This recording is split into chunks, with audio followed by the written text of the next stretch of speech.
अस्सलामुअलैकुम and welcome class. मैं हूं आपका टीचर सैयद बख्त। 9th मैथमेटिक्स कर रहे हैं और 2.1 का क्वेश्चन नंबर 2 करने लगे हैं, which is quite important and entirely opposite with question number 1।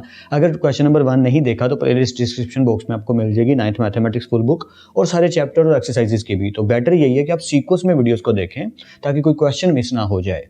Question miss ना होने के पीछे एक रीज़न ये भी होती है कि मैथमेटिक्स एक्चुअली सीढ़ी की तरह होता है। अगर एक पायदान या दो पायदान बीच में से मिस हो जाएं और हम जल्दी जल्दी चढ़ने की कोशिश करें तो गिरने का अंदेशा बहुत होता है।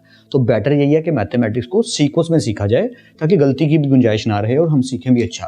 Let's continue. Express the following in ordinary forms. If you remember it in my last class I have discussed with you कि हमारे पास दो तरह की फॉर्म्स होती हैं, स्टैंडर्ड फॉर्म्स और स्टैंडर्ड फॉर्म के दूसरे नाम को साइंटिफिक फॉर्म भी कहा जाता है, साइंटिफिक नोटेशन भी कहा जाता है।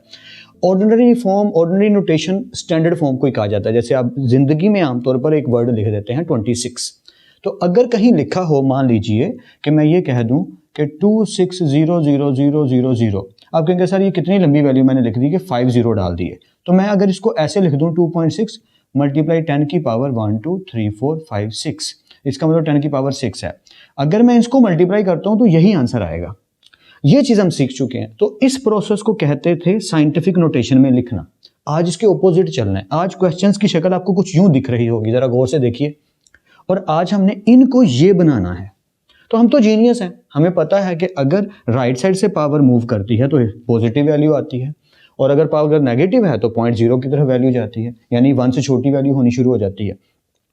पॉजिटिव वैल्यू का मतलब, अगर आपको याद हो तो मैंने ये बात कही थी कि वैल्यू 10 से छोटी होगी और 1 से क्या होनी चाहिए, बड़ी। इसका मतलब यह हुआ कि अगर पावर पॉजिटिव है तो वैल्यू 1 से बड़ी की तरफ जाएगी और अगर 1 से बड़ी की तरफ जाएगी, ये बात याद रखिएगा।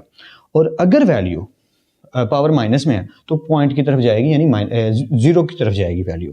मैं क्या कहना चाह रहा हूं, मैं थोड़ा एक्सप्लेन भी कर देता हूं। देखिए, जैसे हमने ये बात की थी वैसे ही हूबहू हमने ये भी बात डिस्कस की थी कि अगर कहीं लिखा हो 0.000219 तो हमने कहा था हम पॉइंट को यहां शिफ्ट कर देंगे 2.19 और मल्टीप्लाई 10 की पावर लिख देंगे 1 2 3 4 पावर माइनस में। तो इसका मतलब अगर आप गौर से देखो तो खुद पता चल रहा है कि पावर माइनस में है तो पावर 0 की तरफ जा रही है, पॉइंट्स की तरफ जा रही है। और अगर पावर पॉजिटिव है तो आगे की तरफ जा रही है, इस तरफ 0 लगवाना चाह रही है। थोड़ा एक्सप्लेन करते करते क्वेश्चन ही कर लेते हैं ताकि समझ सही से आए। सर बोर कर रहे हैं आपको, sorry for that. Let's continue. 8.04 हम ये जानते हैं कि 8, ये मार्कर को क्या हो गया मेरे, 8.04 मीन्स कि अगर मैं लिखता हूं 804, पॉइंट मैं खा जाता हूं। 2 मिनट के लिए ऐसे समझो कि पॉइंट को मैंने खा लिया। इसका मतलब ये हुआ कि ये पॉइंट के आगे कितनी वैल्यूज होनी चाहिए, 2 वैल्यूज होनी चाहिए। तो वो तो पहले ही है। इंटरेस्टिंग नहीं है ये? इंटरेस्टिंग है। देखो मैं क्या कह रहा हूं, पॉइंट के आगे कितनी वैल्यूज होनी चाहिए सर, 2 वैल्यूज होनी चाहिए। तो पॉइंट के आगे 2 वैल्यूज तो मौजूद है, तो फिर क्या इसको ऐसे लिखा रहने दें? बिल्कुल ठीक। हमने पॉइंट को यहां से यहां शिफ्ट कर दिया जो कि यहां पे आता है, आगे जितने मर्जी 0 डाल लो। तो पॉइंट की तो उसकी कोई वर्थ ही नहीं। अगर कहीं 5 लिखा है या 5.0 लिखा है या 5.000 लिखा है, बात तो 5 ही है। वो सारी चीजें किसके इक्वल है, 5 के। तो उसको लिखने की जरूरत नहीं है। इसका मतलब यह हुआ कि फर्स्ट पार्ट का अगर कोई पूछे कि सिंपल आंसर क्या बनता है तो मैं सीधा सीधा कह दूंगा सर इसका फाइनल आंसर बनता है ये। बिल्कुल हाँ, देखो पॉइंट के बाद 2 डिजिट खत्म करने थे, वो खत्म हो गए, दैट्स इट। अगर 3 या 4 लिखा होता तो आगे 0 डाल के पूरी की जाती वैल्यूज, पर उसकी जरूरत नहीं है, जैसे अगले पार्ट में होगा। क्या, देखिए जरा। उसने ये कहा कि 3 मल्टीप्लाई 10 की पावर 5, मतलब ये कि 3 के पॉइंट है मान लो आगे, और आगे तो कुछ है ही नहीं। तो मल्टीप्लाई 10 की पावर 5 का मतलब क्या हुआ, मतलब ये हुआ कि 3 यहां पे मान लो पॉइंट है और इस पॉइंट को शिफ्ट कर दो आगे कितनी वैल्यूज, 5 वैल्यूज, 1 2 3 4 5। लीजिए यहां पॉइंट मैंने शिफ्ट कर दिया। समझ रहे हैं ना स्टोरी को, कि मैंने किया क्या कि 3.0 है, 3 को 3.0 भी तो लिख सकते हैं। मुझे पॉइंट आगे शिफ्ट करना है। 3 पॉइंट एक वैल्यू है, 3 एक वैल्यू है, ठीक है। तो मुझे 3 को कितनी जीरोस उसके अंदर ऐड करने हैं, 5 जीरोस ऐड करने हैं। तो मैंने 5 जीरो ऐड कर दिया। सिंपल सादा तरीका ये है। एमसीक्यूज में अगर आए तो याद रखिएगा, अगर कहीं लिखा है 2 मल्टीप्लाई 10 की पावर 2 तो इसका मतलब 200 है। Simple logic. क्यों? क्योंकि 2 के साथ 2 जीरो ऐड कर दो। ऐसे ही कहीं लिखा है 5 मल्टीप्लाई 10 की पावर 6, इसका मतलब 5 के साथ कितने जीरो ऐड कर दो, 6 जीरो ऐड कर दो, बस बात खत्म। क्योंकि हमने पॉइंट को शिफ्ट कर दिया। इसे कहते हैं ऑर्डिनरी फॉर्म में शिफ्ट करना। एंड आई होप सो कि आपको समझ आ रही है। थोड़ी बहुत बोरियत हो रही हो तो सॉरी, लेकिन मैं कोशिश कर रहा हूं कि थोड़ा सा सही करके आपको समझाऊं। आगे चलते हैं। या now the interest is going to increase. अब हमने क्या देखा कि 1.5 लिखा है और मल्टीप्लाई 10 की पावर -2 लिखा है। हम ये जानते हैं कि पॉइंट शिफ्ट होगा, यानी कि 1 और 5 आएगा, ये तो पक्का है, पर पॉइंट शिफ्ट किस तरफ होगा ये इंटरेस्टिंग चीज़ है। अब क्योंकि पावर माइनस में है, ठीक है, तो हमें ये पता है कि पॉइंट इधर से इधर को शिफ्ट होगा, ये हम जानते हैं, पॉइंट इधर से इधर को शिफ्ट होगा। फिर हम ये भी जानते हैं कि पॉइंट के बाद कितनी वैल्यूज आनी चाहिए सर, 2 वैल्यूज आनी चाहिए। तो एक तो हमारे पास पहले ही है, पॉइंट के आगे कितनी वैल्यू है, एक वैल्यू हमारे पास है 1, इसके साथ हम क्या लगा देंगे 0, 2 वैल्यूज पूरी हो गई, और यहाँ क्या लगा देंगे डॉट, और ये 0। अगर आप देखो तो मैंने किया क्या है, मैंने पॉइंट को यहाँ से यहाँ शिफ्ट कर दिया, ये ऐसे लिख दिया। अब इससे क्या हुआ कि ये 2 वैल्यूज 10 की पावर -2 को शो करती हैं। जब पॉइंट इधर शिफ्ट हो गया, पॉइंट यहाँ से यहाँ आ गया, तो 10 की पावर -2 जस्टिफाई हो गई और ये आंसर आ गया। अगर आप इसको दोबारा से सॉल्व करोगे, इस तरफ लेकर जाओगे, तो वही चीज़ बनेगी, क्योंकि पॉइंट आप दोबारा से यहाँ शिफ्ट करोगे तो वैल्यू क्या बनेगी 1.5। अगर आप इसको सिंपल फॉर्म में दोबारा देखो और 10 की यानी साइंटिफिक फॉर्म में दोबारा देखो, तो पॉइंट यहाँ शिफ्ट होगा, तो 1.5 मल्टीप्लाई 10 की पावर 1 और 2 -2, और इसको घुमाएंगे तो ये बन जाएगा। तो आई होप सो कि आप समझ रहे हैं, मैं ज़्यादा घुमाना नहीं चाह रहा, लेकिन अब क्या करें, ये समझने के लिए ऐसा करना ही पड़ता है। आगे वाला बहुत ईजी है, लिटरली टेलिंग यू बहुत ईजी है। अभी मैंने कहा कि 5 को मल्टीप्लाई 10 की पावर 6 से करें तो 5 के साथ 6 0 लग जाएंगे, ऐसे ही कहा ना। इसका मतलब ये कि इसके आगे कुछ भी नहीं पड़ा, ये खाली है, ये भी खाली है। लेकिन अगर यही वैल्यू थोड़ा सा पलटा देते हैं इसको, 5.92 होती और मल्टीप्लाई 10 की पावर 6 होती, अब क्या होना था कि 592 पॉइंट के आगे कितनी वैल्यूज हैं, 2 वैल्यूज हैं, तो 6 में से 2 वैल्यूज गई, कितनी बची 4, तो 4 0 चाहिए। क्या कह रहा हूं मैं सर, घुमा रहे हैं आप। मैं दोबारा बता देता हूं, देखो पॉइंट के आगे हमें डिजिट पूरे करने हैं, तो पॉइंट के आगे जब कुछ है ही नहीं तो 2 डिजिट पूरे करने, तो 2 पूरे कर दिए। लेकिन पॉइंट के आगे अगर 2 वैल्यूज पड़ी हैं तो वो 2 लिखी जाएंगी, उसके आगे कितने 0 कम पड़े हैं, 6 डिजिट पूरे करने के लिए। पॉइंट के आगे 6 डिजिट पूरी करने के लिए कितने जीरोस कम पड़े हैं, 4, तो 4 0 लगा दिए। यहाँ भी वही है, अगर हम 177 मल्टीप्लाई को तो खत्म करना है, मैं देखूं कि डॉट के आगे कितने डिजिट है मेरे पास, सर 2 डिजिट हैं, और करने कितने हैं 7, तो मैं 5 0 लगा दूंगा। कैसे, देखिए जरा, अगर मान लो यहाँ डॉट पड़ा है और मैं इसको यहाँ से यहाँ शिफ्ट करता हूँ 1.77, तो मल्टीप्लाई 10 की पावर क्या आएगी 1 2 3 4 5 6 7, तो उसको ऑपोजिट ही करना है ना, कि 1 के आगे पॉइंट था, पॉइंट खत्म कर दिया, आगे कितने डिजिट है जी 2 डिजिट है, मुझे कितने डिजिट चाहिए 7, पॉइंट के आगे खत्म करने के लिए कितने डिजिट चाहिए, 1 से पॉइंट से आगे 7 डिजिट चाहिए, पॉइंट खत्म कर दिया तो आगे 7 डिजिट करने के लिए 2 यही और 5 0, game over, that's it. And hope so के समझ आ रही है। आगे चलते हैं 5.5, दिस इज इंटरेस्टिंग। क्यों इंटरेस्टिंग कह रहा हूं, देखिएगा जरा, ये आ गया 5.5, इसका मतलब ये कि पावर -6 है, पावर क्या है -6, तो डिजिट इधर शिफ्ट होने, डॉट इधर शिफ्ट होने वाला है।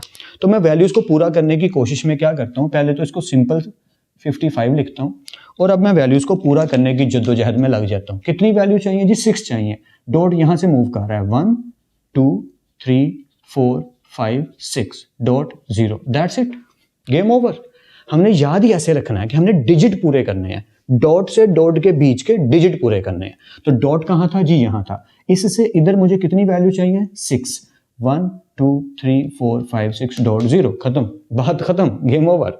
होपफुली समझ आ रहा है, कहीं ऐसा ना हो सर खुद को ही पढ़ा के चले जाएं, सर जी आपको खुद ही समझ आई जा रही है, मजा आई जा रहा है, हमें तो समझ नहीं आ रही। आएगी समझ अगर 1-2 दफा आप सही से फोकस से सुनेंगे और प्रैक्टिस करेंगे। कंटिन्यू करते हैं, आगे का खेल फिर वही है। 4 आगे कुछ है ही नहीं, तो इसका मतलब ये हुआ कि डॉट यही है।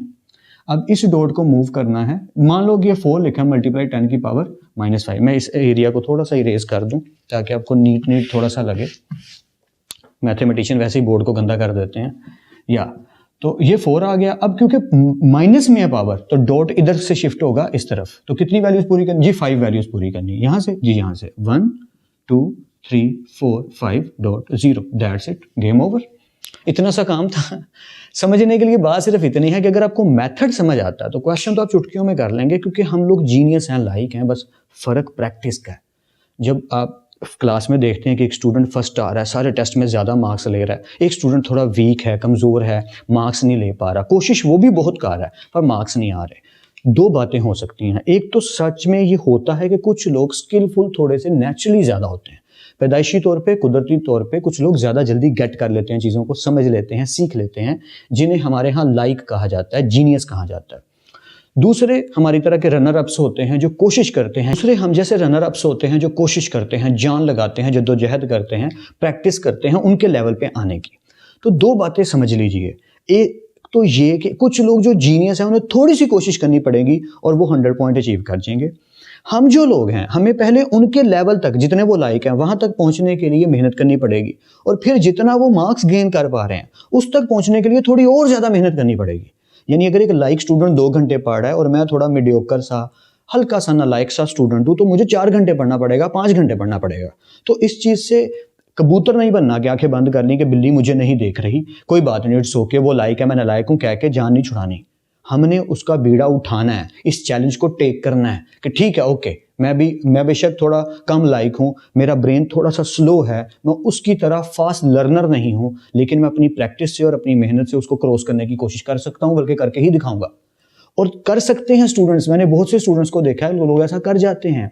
आप कभी खुद गौर कर लीजिएगा, जो स्टूडेंट्स रेगुलर पढ़ रहे हैं, रेगुलर अच्छे स्कूल्स में, अच्छी एकेडमीज में, अच्छे कॉलेजेस में, वो बहुत कम कामयाब होते हैं, कुछ जिंदगी में बड़ा करते हैं, आपको दिखेंगे। पर बहुत से ऐसे लोग जो कभी रिक्शा चलाते थे, तंदूर पे रोटियां लगाते थे, बोर्ड टॉप कर जाते हैं। जो बहुत से ऐसे आपको लोग मिलेंगे, कोई रेडी चलाता था, कोई गरीब इंसान का बेटा है जिसके पास सही से पढ़ने की पूरी किताबें भी नहीं थी, जो लोगों की उजरत और हेल्प से काम चला रहा था, जो कभी किसी से जाके मदद ले लेता था लेकिन गुजारा कर लेता था, और एक टाइम आया कि वो सितारा बन गया और उसी की मिसालें किताबों में पढ़ाई जाने लगी, वही किताबें जिसके वर्क वो किसी से उधार लेके पढ़ा करते थे। तो ऐसी एग्जाम्पल्स इसीलिए समझने को और पढ़ने को और सीखने को और देखने को मिलती हैं क्योंकि उनके अंदर आग लगी होती है कुछ करने की। और ये जो सिंपल लाइफ जी रहे होते हैं इनके अंदर आग थोड़ी सी कम लगी होती है। ऐसा नहीं कि ये सारे ऐसे ही हैं, बट ज़्यादा मेजोरिटी ऐसा ही है कि लोग कंफर्ट के आदी हो जाते हैं, चैलेंजेस टेक नहीं करते और फिर कुछ नहीं कर पाते। आप ऐसा ना करिएगा, आप चैलेंजेस को टेक करिएगा और कुछ करने की कोशिश में लगे रहिएगा, चाहे कोई नतीजा निकले या ना निकले। उस इब्राहिम अलैहिस्सलाम को बचाने वाली आग में फेंकने वाली छोटे से पानी के कतरे को वो जो परिंदा फेंक रहा था, वो जो चिड़िया है उसकी तरह।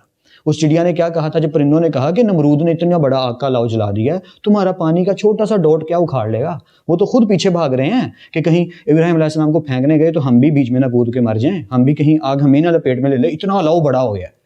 तो नमरूद ने कहा कि इब्राहिम अलैहिस्सलाम को कहा कि इनको झूला बनाकर फेंका जाए। तो वो छोटी सी चिड़िया क्या कर रही थी कि पानी की चोंच, उसकी चोंच में जितना पानी आ रहा था फेंक रही थी। तो आसपास के परिंदों ने कहा कि तुम पागल हो गई हो, दीवानी हो गई हो, दिमाग खराब है तुम्हारा, तुम्हारी चोंच से ही आग बुझेगी। उसने जो कहा था that is the master stroke, इससे मोरल लेसन बड़ा क्या होगा। उसने कहा मैं जानती हूं इससे आग नहीं बुझने वाली। तो आसपास के जो भटके हुए लोग हैं, भटके हुए परिंदे, उन्होंने वही कहा जो हमें भी कहा जाता है, तो फिर तुम क्या कर लोगे, क्यों कर रहे हो इस पागलपन को। तो उसने कहा था that is a master stroke, I am again saying this, please remember this. उसने कहा, क्या खूबसूरत आंसर था कि क़यामत के दिन मैं अल्लाह से ये कहूंगी मैंने पूरी कोशिश की, चाहे नतीजा निकला या नहीं निकला। सेम बात नबी पाक सल्लल्लाहु अलैहि वसल्लम को अल्लाह ताला ने भी कही, यही फरमाई। सेम बात नबी पाक सल्लल्लाहु अलैहि वसल्लम को भी अल्लाह ताला ने यही फरमाई। ऐ नबी, हम आपसे नहीं पूछेंगे कि आपके इतना समझाने के बाद भी लोग जहन्नम में क्यों गए, आप अपनी ड्यूटी पूरी कीजिए। तो हमें भी अपनी ड्यूटीज पूरी करनी है पूरी मेहनत और लगन के साथ, क्योंकि हमें कभी ना कहीं पता होता है कि हम अपना 100% कर रहे हैं या 80-90% कर रहे हैं। तो होपफुली आपको कहीं ना कहीं मैंने हेल्प कर दी होगी इस लेक्चर को समझने में। फिर मिलते हैं नेक्स्ट लेक्चर में। अपना और अपने घर वालों का बहुत ख्याल रखिएगा।